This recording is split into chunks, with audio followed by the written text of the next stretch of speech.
So, as you remember, the Israelites, led by Joshua, have now crossed over the Jordan in an amazing way. God parted the waters and they trudged through the dry land. Amazing. And they're over in the promised land, which they had longed for years.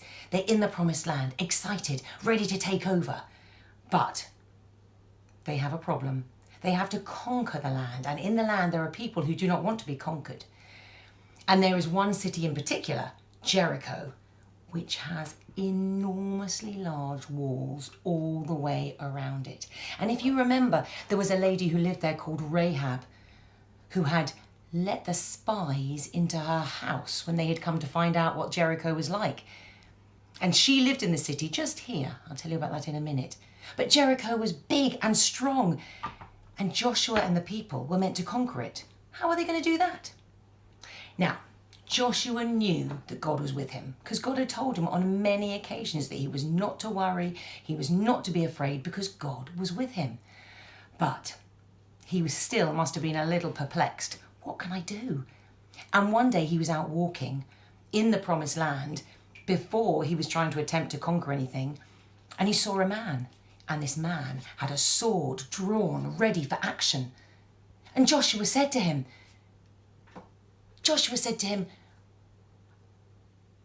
"Are you for us or are you against us?"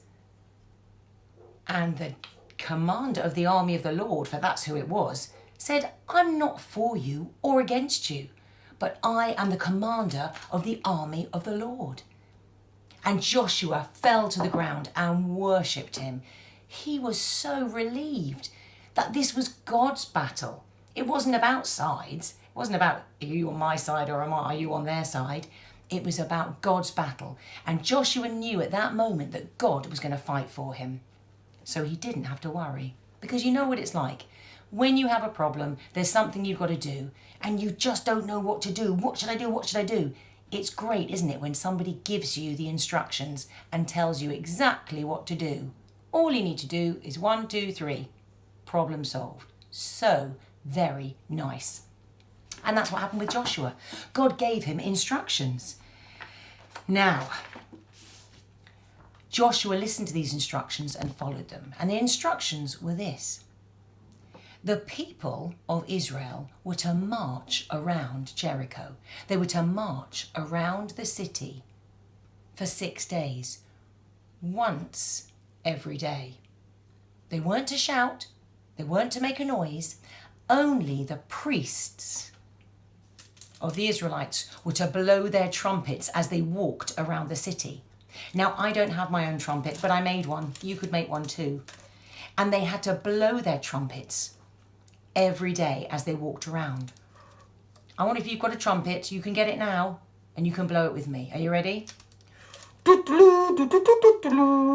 Brilliant. I need you to help me again in a minute. So Joshua was told, once a day you march around the city. Then on the 7th day, you need to march around the city 6 times. And then on the 7th time, you are all to blow the trumpets and to shout as loud as you can. The victory is God's! Rah! So that's what the people decided to do, and I need you to help me. Imagine this is now the 7th day that they're marching around Jericho. So let's count together the days. 1, 2, 3, 4, 5, 6, 7th day. They're going to march around Jericho 7 times. Are you ready? Get your trumpet. We're going to march.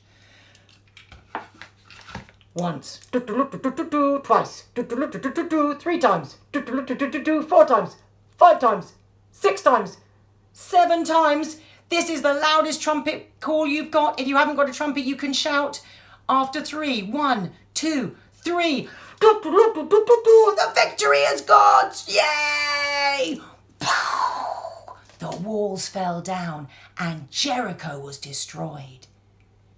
And the only people that God saved in that very city was that lady, Rahab, who had put a special red cord out of her window to show that that's where her house was, so that they knew to save her, because God had a special plan for her. And God did the impossible on that day. He destroyed a city without even bashing down a brick, just walking around and marching. So often God tells us that we can do impossible things, and he just needs us to trust him. You know, there are lots of people, either in this country, but mostly in other countries, who aren't allowed to say that they love Jesus and aren't allowed to tell people about him. And that is a really impossible situation. And we can pray for them, even today, that God would be with them and help them in that impossible situation. Because God is a God of the impossible. So today, enjoy blowing your trumpets all day. And remember that God is a God of the impossible.